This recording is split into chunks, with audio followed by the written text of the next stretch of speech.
So in this video, we're going to be talking about the impact an earlier lockdown would have had potentially on the UK. Now, I have to stress this. Obviously, I'm not a scientist, but this man, Professor Neil Furguson, is a scientist, and he was on the Sage Committee advising the government up until he broke lockdown to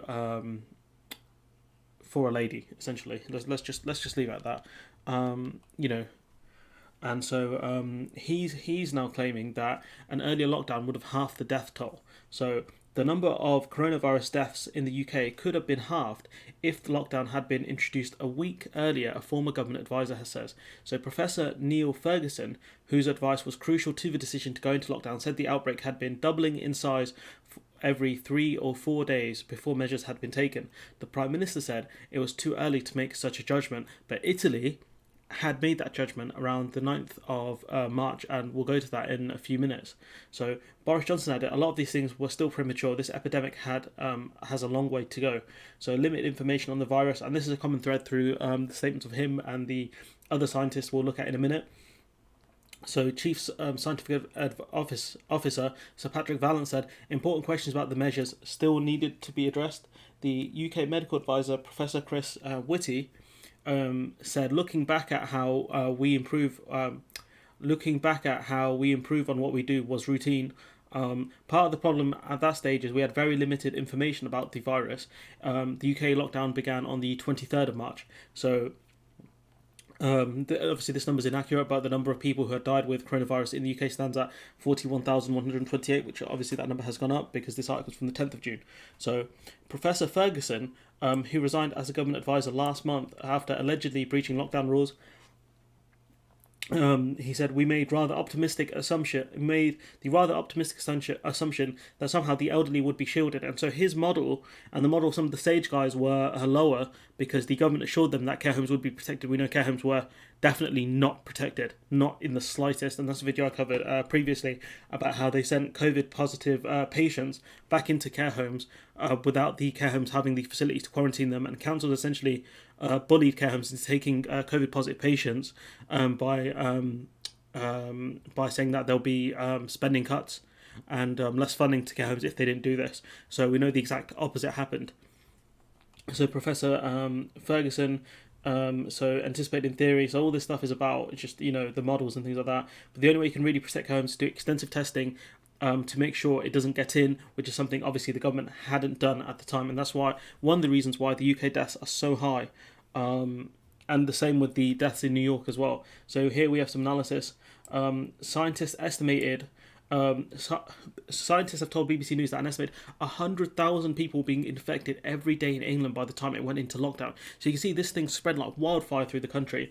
Introducing measures a week early would have significantly cut that figure and in turn saved lives. Why this did not happen is one of the major questions about the government handling of the pandemic. It's far easier to look back than to make decisions in the moment, which obviously is very true.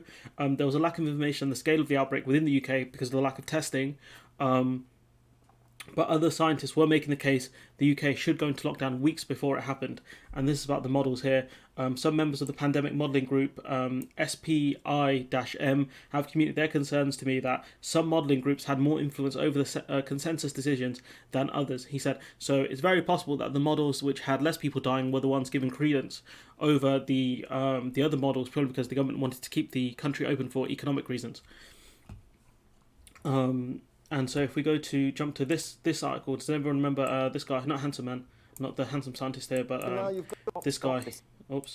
This guy here, John Edmonds, talking about herd immunity. And so he backtracks on this later on in which month is this interview from? He backtracks on this in June, but let's listen to this guy. And he's one of the advisors on the Sage Committee as well. Oops. The way to stop this epidemic is indeed to achieve herd immunity. Okay, Thomas Perry, you're shaking your head, and now you've got your head buried in your hands. What's your response to what John Edmonds just said? This is like deciding, you know what, this forest might burn, so let's cut a third of it.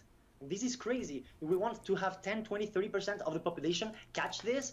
The UK has, 66 million people. That's how many people? That's around 20 million people. 1% of these people are going to die. So we're saying we want to kill 200,000 people in the UK so that I don't think anyone is saying that. I don't think anyone is saying that. But I think there is a real debate in the scientific community going on about the value of herd. And so we can tell that this host is talking absolute nonsense. The man on the TV is correct. I don't have his name. And we can see here, this man is absolutely wrong, and something he confirms in this interview here. In a kind of grown-up way, can I ask you, as a scientist advising these people, when you look back on this episode, whether you have some regrets about some of your advice or what you thought at the time? Yes, we should have gone into lockdown earlier. I think it would have been hard to do it. I think the data that we were dealing with in the early parts of March and our kind of situational awareness was really quite poor. And so I think it would have been very hard to pull the trigger at that point. But I wish we had. I wish we had gone into lockdown earlier. I think that has, cost a lot of lives, unfortunately. And so in another interview with Channel 4, he did say that he didn't think the lockdown would be so easy to implement. And so it's very, very possible that he was told that it's not a practical decision to go into lockdown. Hence, one of the reasons why he could potentially push to herd immunity. And you can see his demeanour is very different here than it is in the previous video. And so so he's kind of in agreement, I guess, with Professor Ferguson and also handsome scientist guy. I don't know his name, unfortunately. I don't think it's mentioned here, and so sorry, you're a handsome scientist guy. And so we can see that Italy went into lockdown I think the 9th of May. So on the 9th of May the Italian government went into lockdown, right? So the government had from the 9th to the 23rd to actually make the decision. So let's have a look. So here's the 9th and here's the 23rd. So it took them 2 weeks to make the decision, around say less than 2 weeks to make the decision, right? They could see what was going on in Italy and it took them that long to make the decision. That's not a great situation, especially because they knew COVID was in the country, and obviously we know there's a lot more we do know now than obviously before. Just the nature of the pandemic. Obviously, once you get hit, then you only know how much it hurts to get punched when you actually get punched, and we can see that an estimated 100,000 people being infected a day prior to the lockdown. And so had we locked down earlier, a lot of lives have been saved. Had we actually protected care homes like the scientists thought would happen, a lot of lives have been saved. And we can see from this is the government's abject failure in dealing with the coronavirus is pretty apparent. And now Neil Furguson, had he not actually broke the lockdown rules, he could take a huge victory lap here. He wouldn't want to, obviously, because people have died, but he could tell the government, look, you were wrong to listen to the scientists you listened to. And having broad debate and having a broad debate about things is a great thing. But in this case, the government should have listened and should have erred on the side of caution. Yeah, it's easy to say hindsight 2020, all this nonsense, but we didn't need hindsight when we saw the damage it was doing to Italy, which had obviously an older population than us, but a less dense population. If we could have potentially, a lot of people could have seen this coming. He saw it coming. A few of the other sage scientists probably would have seen it coming. And so it's obviously, hindsight is very easy to say, if I was in charge, I would have done X, because obviously anyone can say that. But at the same time, had we actually listened to the right scientists, we wouldn't be in this mess. And we've got, again, I'm going to reference this a lot because I really don't like her. Teresa Coffey blaming scientists for, she blames the scientists, wrong scientific advice for any government coronavirus mistakes. But Teresa, this man told you what would happen and you didn't listen. So it's on you. It's on you.